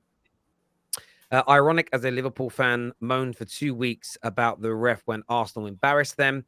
Arsenal weren't clinical, but the ref missed 2 obvious penalties. This is the thing, though. Refereeing will never get better because we don't call out ref.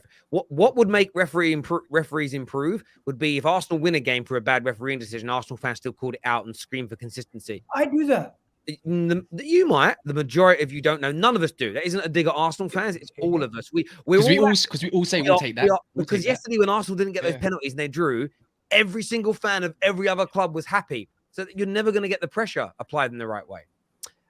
He's had 2 bad games for us, I'd say. He's got room to improve, and I've got no doubt he will. He's 25 overall, a good start to his Arsenal career. Of course, that's about Gabriel Jesus. Egal, are you a referee, analyst, expert? Just say yes. Just say yes. Just say yes. Just say yes. On my TikTok, so I review every decision from all the games. Look at There you that, go. man. A quick question for Daniel. Terry, can you ask the Chelsea fan, that's Daniel, and David, sorry, if they thought it was a penalty the other day, McTominay on Broja? Oh, come on, man. That was stone wall, man. I think it was 50-50, but ref gave it. David, you're a weirdo. But that's stone David, wall. I agree with you there. No, I agree with you, but I'm not joking. If I'm seeing a player drag my shirt the way he did, it wasn't just a soft one. It was a. It was it what was a penalty. Maguire It was a did penalty. to Ashford a couple of years ago. No, We no, didn't so get no, the penalty. Daniel, this is my point. My point is that if the ref's not looking for it, I don't think he would give it. Oh no, obviously, but then that's where VAR is supposed to come in because if the referee didn't see it and VAR said we want you to have a look at it, are you not giving that penalty? I don't think he would. I don't think they would. I think it's because are you? I would. Terry, are you? No, so again, let me answer. I think it's a pen, and the reason why it's a pen is because the ball came to McTominay's head. If that cross goes out for a throw in, it isn't a foul because he wouldn't have got to the ball anyway, and it isn't. He didn't pull his hair, punch him, kick him. It's almost off the. It's one of those ones. Word for word, I said to my friend when we were watching that game, that is a penalty because the header literally goes to their direction. Like, so the ref is legit looking at it. And what's stupid? It wasn't needed. Do you know what's stupid about giving away penalties from corners? Only out of every corner taken in the Premier League each year, only 8% lead to goals. Penalties have something like an 80% conversion rate. Pulling someone's shirt at corners increases the chances of you conceding goals. It's crazy. Nunez here, 5 goals in 574 minutes. Flop. Jesus, 5 goals in 956 minutes. Second best summer signing. Arsenal fans' logic. Hyping is real. Nunez ain't that bad, you know. This is why I hate this is why I hate stats, bro. This is why I hate stats with a passion sometimes. EA merchants. You've got to look at the performance, of course. Evening, Terry. If a player dives in the penalty area, would straight red cards stop players from diving? I tell you what would stop players from diving is their own clubs banning them for cheating. It's the only thing that's ever going to do it. Or the FA doing it as an example. But remember, Arsenal Football Club are the reason that you don't get banned for diving in England. Terry, you know that, right, EGAL? You know that, right? I heard these stories from you numerous times. Terry. It's not stories, it's facts.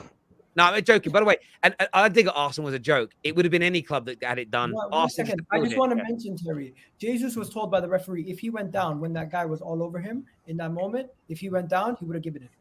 Oh, who said that?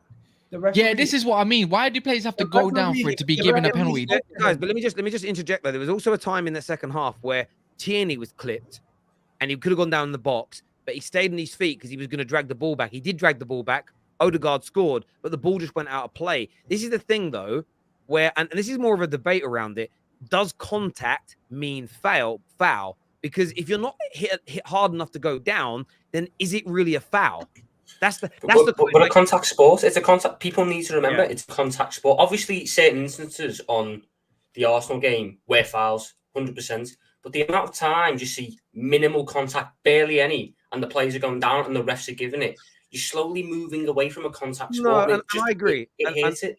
And I agree with that. And sometimes it's how long you hold on as well. The difference is when you watch in full motion, the one with Gabriel Jesus, he wraps both arms around him. But unlike McTominay that leaves it there for a few seconds, he does it, stops him, and then lets go. We had it against Newcastle the other week. Casemiro had his shirt pulled, but just as it stopped the player enough, then he let him go. If it had held on for a good couple of seconds, 100% you're getting a penalty. It's about timing sometimes, but I hear you. I hate the inconsistency application of rules. Don't blame the refs. Must be getting bad instructions on how to approach games. The problem is systemic. It's not a conspiracy to stop Arsenal. It's just you don't get any 50-50s. It's not just this season. It's happening since the early 2000s is what Gunnar Sol has got to say. And staying with Arsenal, there's a question that we put some questions into the group chat earlier.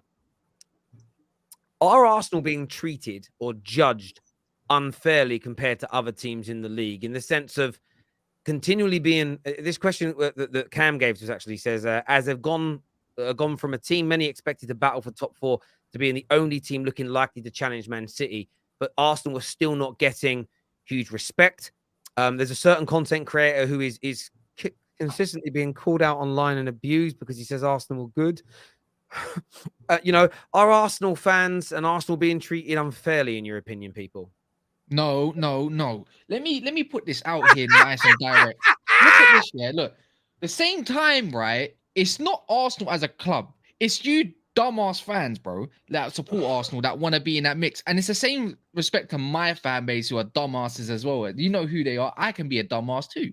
It's the Arsenal fans that we don't want to give the respect to. If Arsenal win the league, we'll never live it down. It'll be like Liverpool saying they're going to win the quad or treble every single season. But they don't get treated unfairly. They've had good decisions this year as well. Like, look at the one at Leeds done correctly, because referees are they're too scared and leave everything to VAR, and then VAR is also controlled by a human that gets things wrong over us. Arsenal have had their luck this season. Against us, VAR didn't work. VAR couldn't catch Bukayo Saka offside.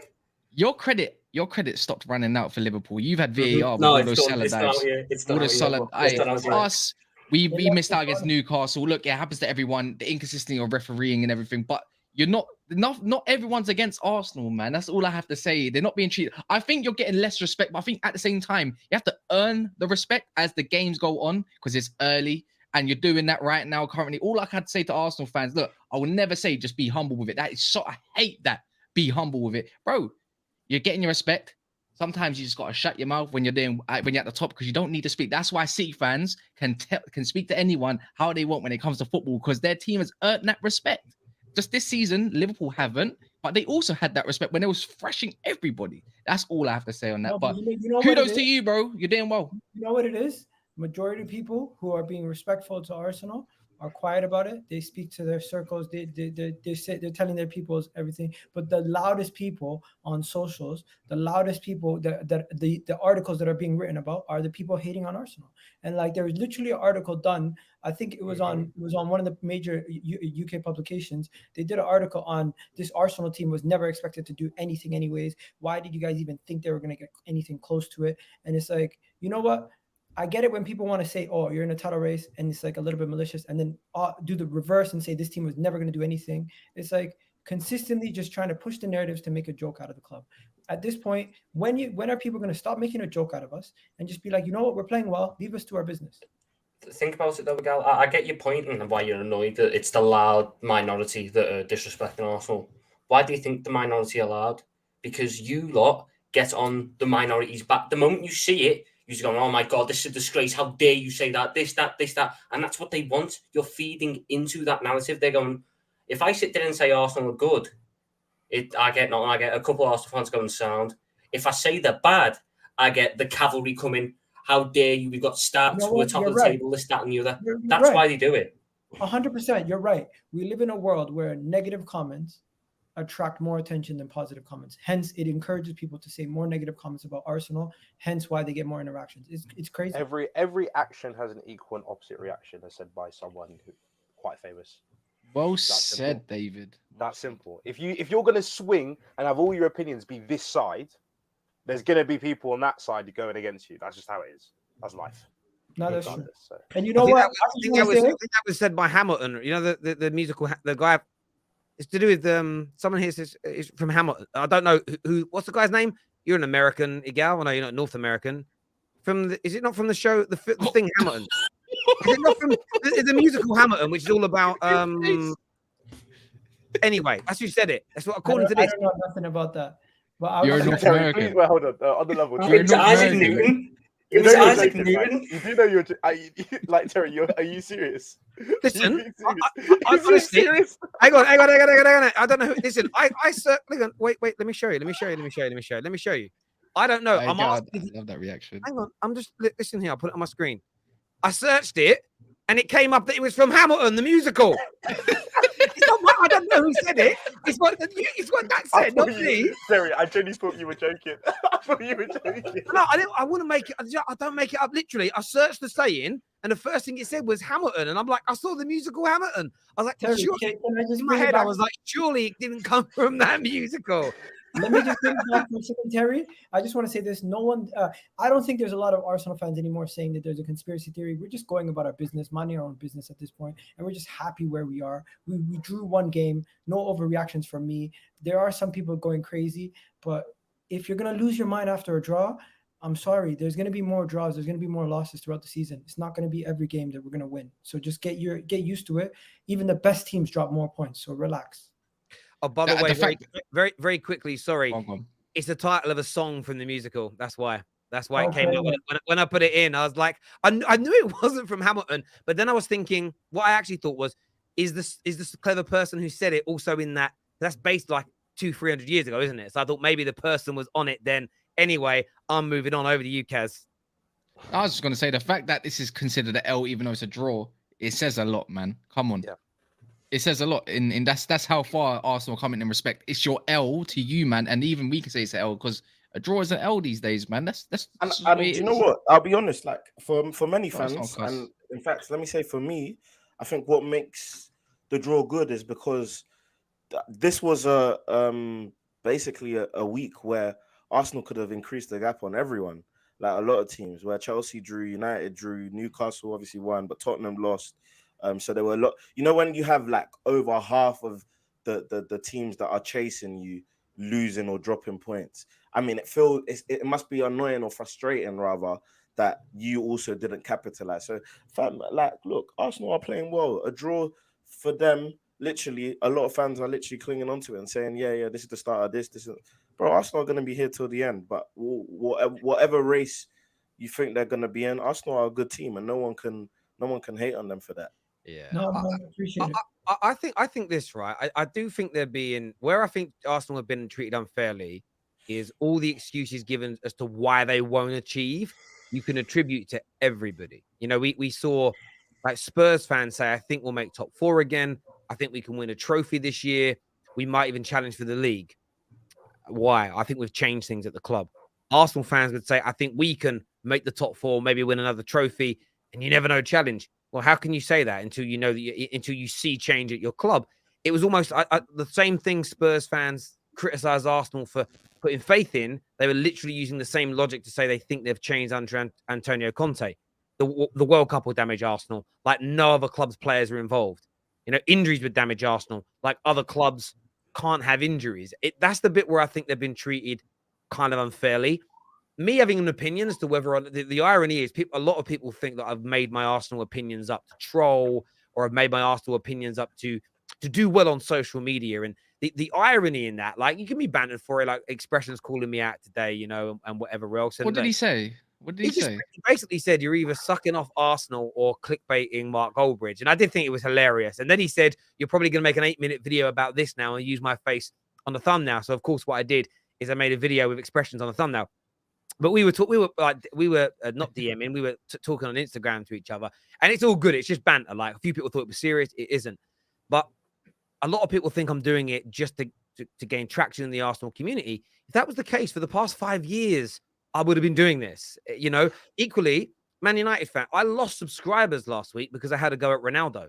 The sensible thing to do would have been to have gone against Ronaldo, sat with Ronaldo. That was the popular thing to do. Right now, if I wanted to gain, I'd say how amazing Arsenal are, but I'd also say, but Tottenham are just as good, because then I'd be sacking all their fans in. Like, you know what's mad, Terry? That's where I think it's unfair on Arsenal. When anyone praises them, you don't really mean it. You're making it up. And the criticism they've had is attributable to everybody, but they're only putting it on Arsenal. And that's the only bit that's just got a little bit tiring and boring for me. Yeah, I was just gonna say as well. Look, if it was Arsenal losing in Spurs' position, Spurs in man's position and playing good football, it'd be the same way, man. Like, Tottenham will get all the glory and all the praise, and Arsenal fans will be coming at you. You probably, instead of expression, you probably got troops saying, "Terry, you're deluded, blood." Like, you know what I mean, and all this kind of stuff. It's to say, it just goes with anyone. If you're gonna be top of the league, of course you're gonna get props, man. It's just the way it goes, isn't it? It's territory, isn't it? I get that. I do get that. One of the other questions that was posed today, and I know we've already spoke about them a little bit.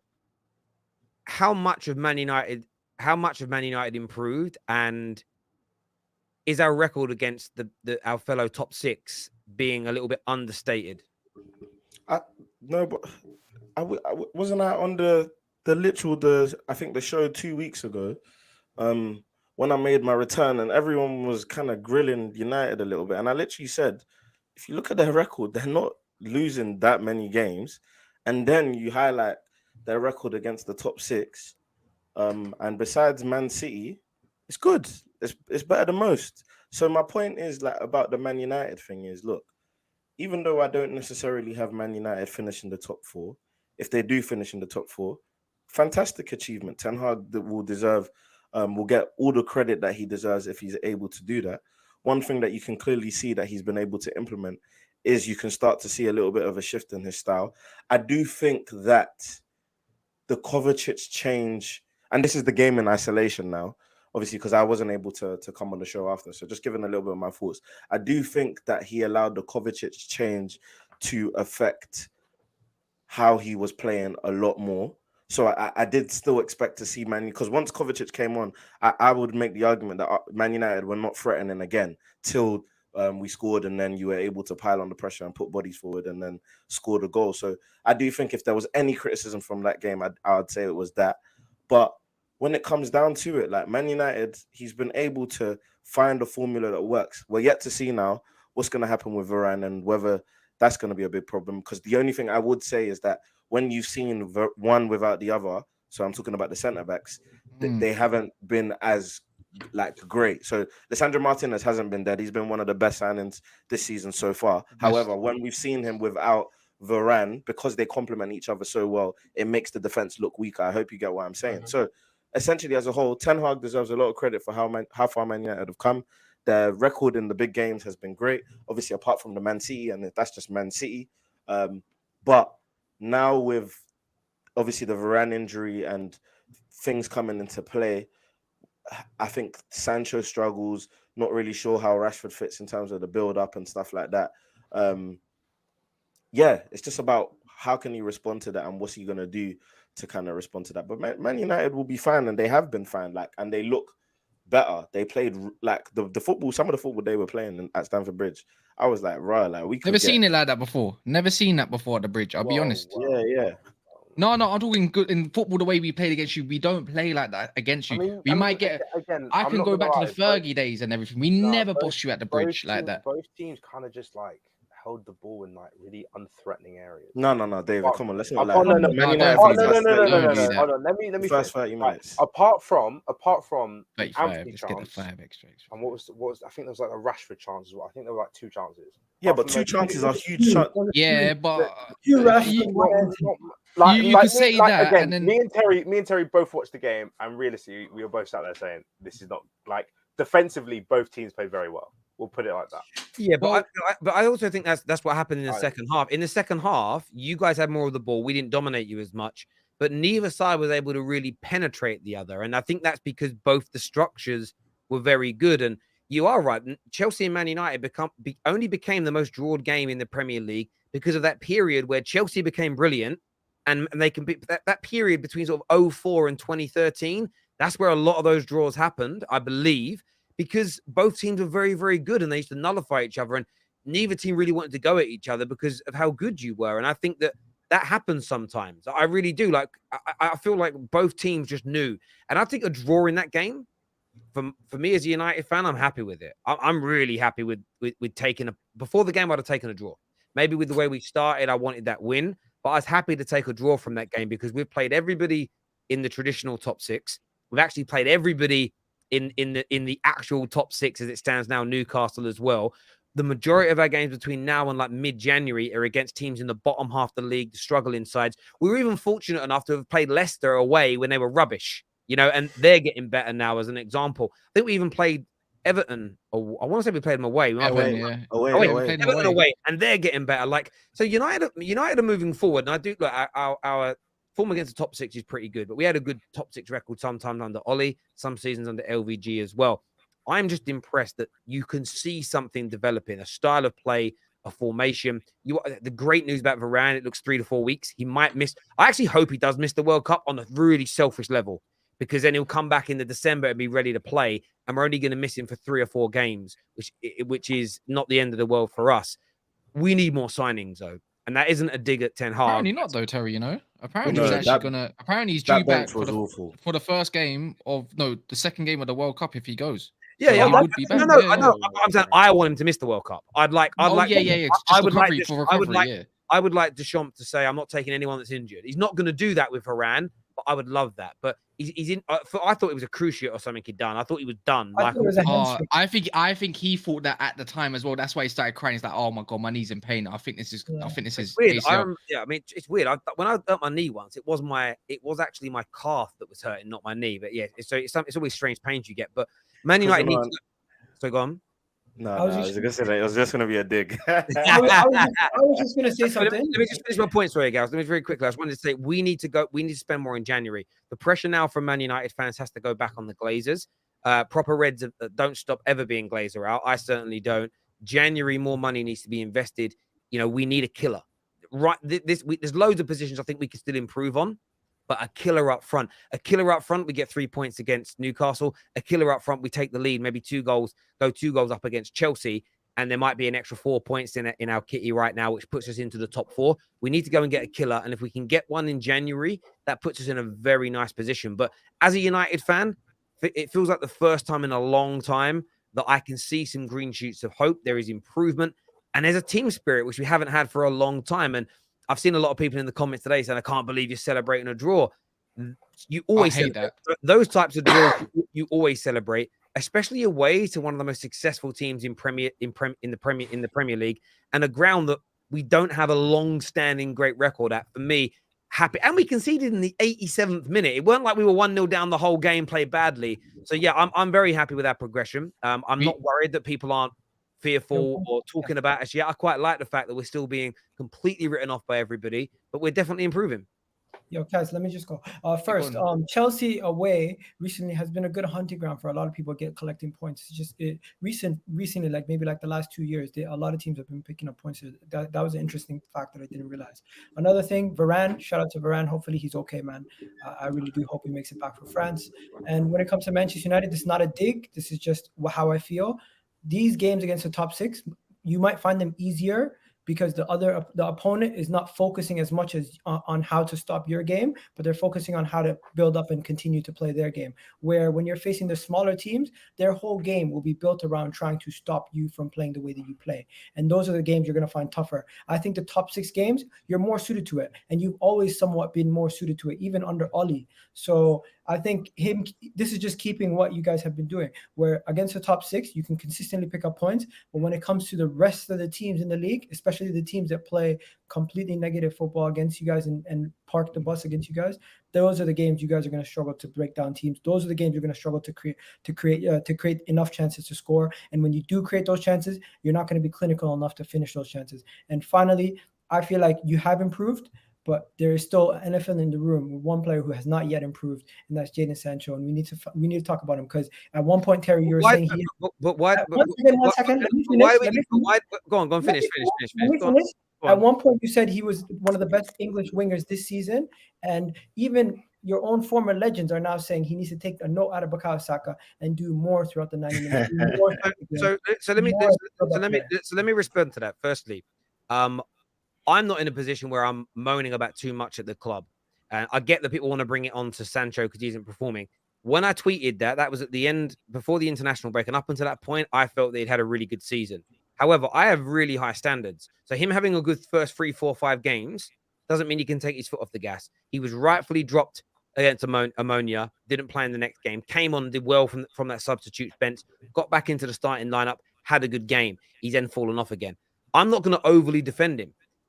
When we bought him from Borussia Dortmund, he was performing to a very high level. And that's the expectation that's the expectation I have and the standards that I hold him to.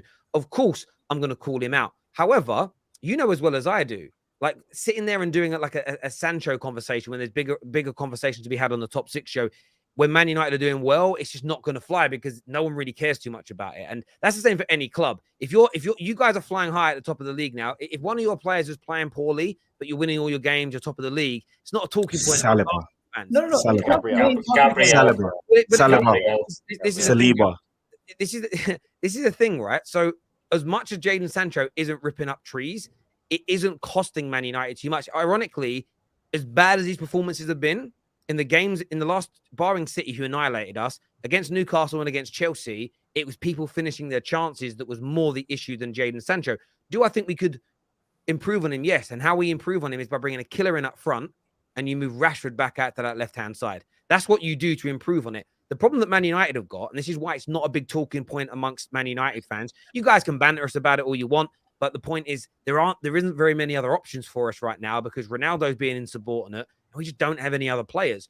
I'm not adverse to giving some of these youngsters a go, but they're very inexperienced. So maybe that's an option. But for me, the most important thing to do is go out, as I said earlier, buy that striker, move Rashford back to the left, and that's done. If by the way, if Martial hadn't been injured as much as he had been, Sancho would have been holding that bench anyway. So I do get your point, but I think that the manager's already laid down the law. If Sancho doesn't improve and get to that Dortmund level by the end of this season, I think his position in the overall club is going to be under threat. But the fact my team's improving at the same time, I care that he's dealt with, but it's not something I'm focusing on because I can see those improvements. And if our manager's got the balls to drop and call out Cristiano Ronaldo, he has definitely got the backbone to get rid of Jadon Sancho. So it's not a concern it's not a long-term concern for me.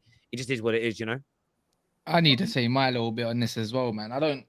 Sancho's 22 years old. All I ever hear from your fan base is Pepe. Bruv, Pepe was 25. I don't really care. Sancho's got time for me. He's young, innit? Paid a big money. He's in a long-term investment. Is what it is, innit? And we ain't got much options. Yeah, it's right. We all have got injuries. Luckily, I've been told a couple of times now, Marcos has been training with the team, innit? And we're going to hear about it tomorrow. It looks like it's funny how one guy gets injured for the rest and someone comes back. It's just not the issue that we need. But maybe in progression football that we have been playing, EGAL, maybe Lindelof is probably more suited to that as well because we've got a lot of the ball. I would like to say Saliba, Sven Botman, and Martinez have probably been the best centre-backs in the league currently this year. Yes, you heard me right. And wait, also, wait, what? Wait. Do you mean signings or centre backs? Oh, sorry. Yes, maybe signings. I Like was I mean, by like, form, signings on forms and stuff like that. Be Like, like what? Thiago Silva plays No. rugby. Thiago Silva is not that great. Anyways, as I was saying. Okay. Yeah. Anyway, let me carry on. Anyways, with the Man United situation, I just feel like, look, if we win our game in hand, right? You know, we're actually joint with Tottenham on points, by the way. And if Chelsea also win their game in hand, but our game in hand is Leeds, your game in hand is Liverpool. If you win that, you go above into third place. Right So we don't even. But I'm just saying, I'm saying what I'm trying to say. What I'm trying to say is when we was having a conversation earlier about Spurs top four, it's mad how Man United probably played the hardest fixture list out of everybody, and yet they're still in and around that equation as well. But Man United, we're playing ball. Gal, you're saying that Ollie, the same thing, we was playing good against the top six. No, he wasn't. The difference is we were setting up to defend against them in these games. At least other than City, we're going at these teams a little bit different with Arsenal, I suppose, early in the bit, but we did come at you at some times, and some of the football we was playing was quite effective. Yeah, we might have sat back a little bit, but it was effective. But we're building something, and you can see that as a man. It's a good feel about Manchester United. As long as I can feel it, and everyone in the fan base can feel it, there's nothing. No one can throw us off anywhere. Let me say about Sancho as well, because I've just gone back and looked at this to remind myself. Opening 2 games, everybody was terrible, right? Everybody takes a dig for that, right? So you then look at the remaining games after that. Chelsea this weekend, I agree, he was poor. Too indecisive on the ball. So 100% I agree with. Against Man City, the whole team was bad. He was still the guy that created 2 of our best chances that we didn't put away in that game. But you can give that as a bad game as well. Newcastle, he played all right in that game. He was a guy in the dying moments of that match that set up a gilt-edged chance that Rashford should have buried. So he should have been the guy that created the match winner in that game. And it weren't a bad performance from him. The team played well. We just didn't score our goals on that day. Everton, you go to the game where we were away to Everton. I think he was on the bench for that game. That was after he got dropped. And I don't even know if he came on in that football match, but he was right in that game. He didn't play in that one. He was on the bench. I thought he played well in the game against Arsenal, although he didn't get an assist or a goal. I thought he was involved in that game. The Leicester game, he scores the winning goal. The Southampton game, again, very influential in that game. Didn't get a goal or assist, but it's influential in how he played. And then you look at the Liverpool game, of course, he scored as well. So I kind of go through his games this year. I would say about 60% of the games he's played in, I've been quite happy with the performance. It says other 40%. And you're right to call it out. But I think for me, the reason why it's not a big talking point and the people are trying to force it is because right now at Man United, there isn't too much to be unhappy about. Oh, is this about Sancho, by the way? there's a I'll long. be honest. I think he's better positions as well. I don't think it's off the left. Don't you agree as well, Terry? I think he's much. I think he should be on the right. I agree with you completely. Yeah, same. I agree. However, your only problem with having him on the right is that him and Anthony are the same player. Anthony can also play on the left. I feel like we can change it up a little bit.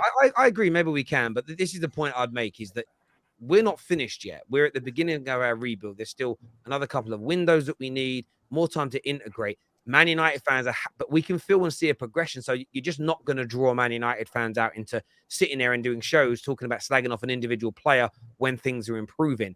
Even though we know there's improvement to come along. There's a comment from a Liverpool fan earlier that said, well, no one's written United off. But you have, because some of you didn't even predict us making it into the top 6 this year. So we are written off by default. Like we are we are the most overachieving team, probably barring Arsenal, in the league this year. Yeah. We have the best DM in the league right now as well. How about that? Newcastle. We have the best DM in the league. We have the best DM in the league. Best DM in the league. I'm not going to get on to him. Fulham. Well, maybe. I'm just arguably, because most people said at 6 at a push, 7th, 8th, 9th, and no one expected us to be doing what we're doing, where we're knocking on the door for the top 4. You can argue. I think the other teams will fall away from that. I think Arsenal are the most overachieving team in that regard. Newcastle, are they overachieving? Maybe, but a lot of people, Newcastle, Bournemouth, and Fulham. Yeah, maybe. But I think with Newcastle, a lot of people were saying they were going to be knocking on the door anyway. That's what I heard in the build-up to the league starting. But Fulham are doing well. There's no doubt about it. Bournemouth is weird.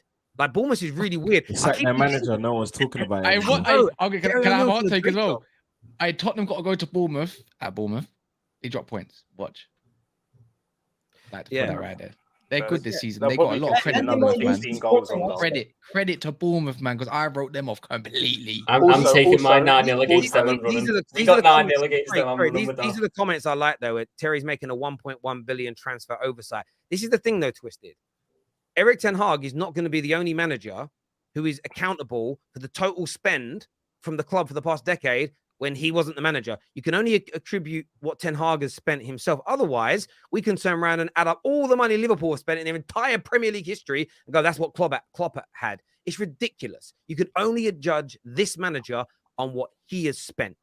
Terry. Surely. Otherwise, I'm adding up everything Wenger spent, everything Emery spent, and putting that on Arteta's head as well. Like, no, it's wrong, man. Come on now. It's not an oversight. When people sit there and say we'd be lucky to finish top half of the table, and we're sitting where we are, beating teams that nobody expected us to, we're absolutely right to say we're punching above. I don't actually think we're punching above our weight. I'm just throwing it back in people's faces who said we were going to be absolute dog shit this year. That's on you for saying it, not me.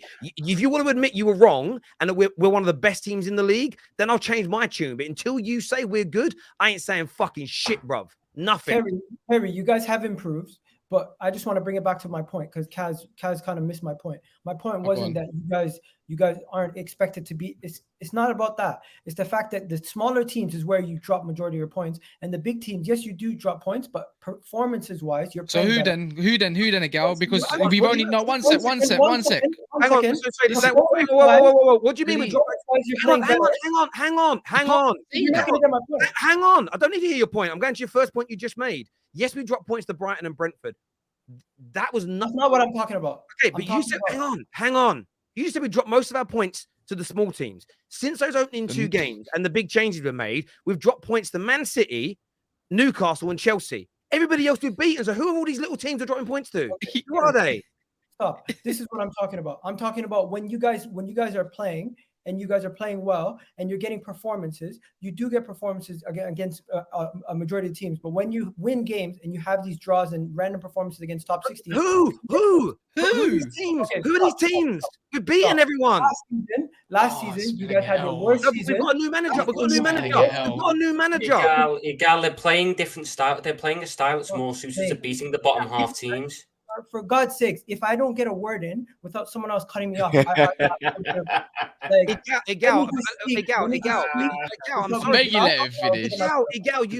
you can't take a previous manager's record and attribute it to Ten Hag's team. Okay, let me. I'm not doing that. Let me just clarify what I'm saying. I'm saying you're going to find it easier in these games against the other top 6 teams because they're more focused on their game and less focused on trying to stifle you defensively 24/7. Where against the smaller teams, they're going to be more focused solely on stopping your attack. and to them, Is that not the the difference with all the teams though, Egal, that's also going to take that is. But my main point is, hence why you're seeing with the style of play that you're playing, you're seeing better performances against the top 6, but yet you are still seeing some mixed performances against smaller teams. Egal, you know what though, Egal? I disagree, because I think if anything, last season and the way they played under Ollie was better suited for the top 6, because they'd invite them on and just counter-attack them to death, and it got them more results. Right now, they're controlling more football matches. They're dominating midfield, and that's what gets you wins against the lower end team. I think able to control that game. I think do you know what's interesting? Some people are agreeing with you, and I do get where you're coming from, but I think what's not being taken into consideration is we are in the last 5 or 6 games, you've seen a change. Even when we played against Liverpool, it was kind of counter-attack football. Even the wins against Southampton and Leicester, we weren't dominating the proceedings. It's been the last 4 or 5 games you've started to really see Ten Hag's philosophy kind of take over, and we're dominating the ball. And it's weird. I was at Chelsea, and Kovacic helped change that game a lot, but I was feeling confident in terms of I like how we're holding on to the ball. I can't remember the last time we played against a good side. We played 2 on the bounce, Tottenham and Chelsea, but we actually just held on to the ball for a period. Like, we haven't done that for 3 years, 4 years. We didn't do it under Jose, we didn't do it under Ollie enough. So there is a fundamental difference, and it's hard to overly judge Man United as well, by the way, because we need to see more games. We need to see this next run of games will either prove you right or wrong, Egal, in terms of the chances. We've got West Ham, Villa, Fulham, Forest, Wolves, Bournemouth. They're our next games. If we go through those games and we're drawing loads and not creating chances, then I'll come back and say you were absolutely spot on. But if we go into those games and we're dominating the ball, creating chances and winning, then that's out the window for me. That's out the window. Terry, what game? Okay, yeah, we'll leave it there. You're right. The comment here that says Egal is being over critical. We can't fix nor address everything so quickly. I think that's also key as well in Man United. It's almost you haven't fixed everything. We know that, but we are moving in the right direction. I think your fear. I know what your fear is, Egal. You're worried that Man United's rebuild will be done quicker than Arsenal's took, and you want it to be a year. It will be. I just seen it firsthand that we were able to play against other top 6 teams a lot more comfortably. And when teams set up low blocks against us, they were a lot easier for them to see through the game. You, bro. And it was a problem for the difference between your team in their first season couldn't talk to the top 6 side. You're just getting results now. Where it's first rebuild and we're getting results. We're in that, bro.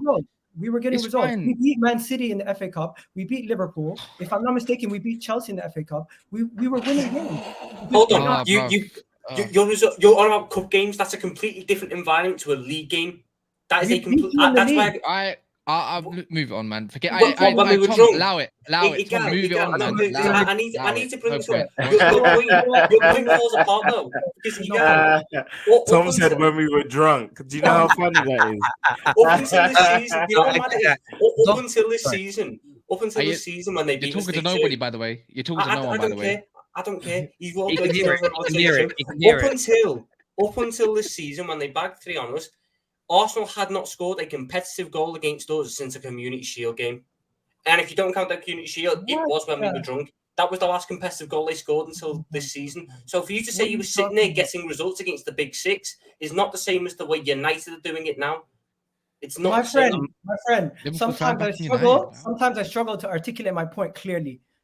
All I meant was Manchester United will find it easier sometimes against the Big 6 teams because their main focus will be on their play. Where when they're against the top 6, when they're outside of the top 6 teams, those teams are going to be 24/7 just low block or trying. That's such a Michael Owen comment, bro. That's like anybody.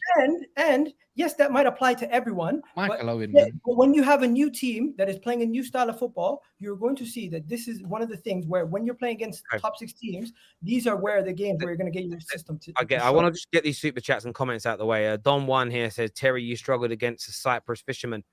We didn't struggle in that game. We just didn't. The goalie was making saves. Like, the irony in it is we made the chances. Where I would agree more with Egal is if we said we lack a clinical edge, because that's definitely been the case in a lot of these football matches. Egal, you make 0 sense sometimes, but not always. Not always. I would say that. Tom, do you agree CJ was our 3rd best player in 002? Very quickly on these guys. We haven't got a lot of time. Do you agree or not? No. No. Arsenal could have killed the game in the first half. Southampton smelt the complacency and hurt us, but VAR F's all the Premier League teams this season. I agree. Jesus was grabbed in the box the same way McTominay grabbed the Chelsea player. I don't get the inconsistencies from the ref. Arsenal fans claim Jesus is world class number 9, but he has 9 GA. Firmino, Tony, Mitrovic all have more GA. Jesus is a great player, but not world class. Paul Tierney here says, hi. So when is the retirement party for the majority of the Liverpool team? Arsenal got Lianco, and I guess lastly, Bournemouth beat West Ham, I reckon. They could do. Is that game on tonight? Is that tonight's 8 o'clock? Yeah, in about 5 minutes. The only concern for Man United now is Varane being out. Him and Martinez have created an incredible pairing in United's squad. I agree. Agree with EGAL. Our attack is dead. We can barely score goals. I'm not confident we will score goals against those bottom teams. So whether a question I got back to you is scoring the goals or creating the opportunities is the question that I've got for you, my friend. And Spurs had the lowest block, and we created a lot. That's true against Spurs. Like, we absolutely ransacked them. I mean, it's still surprising considering it's a low block with world class and top class players. But there we go, boys. I appreciate you all coming on tonight and helping to keep support the show. All of my super chatters, my members, subscribers and viewers, thank you very, very much indeed. Back tomorrow, Lee Gunner and I, 3 p.m. tomorrow. And then, of course, match reaction sponsored by Tops for the Champions League games and much, much more. But remember, until next time, take care. Goodbye. God bless. And please, please, please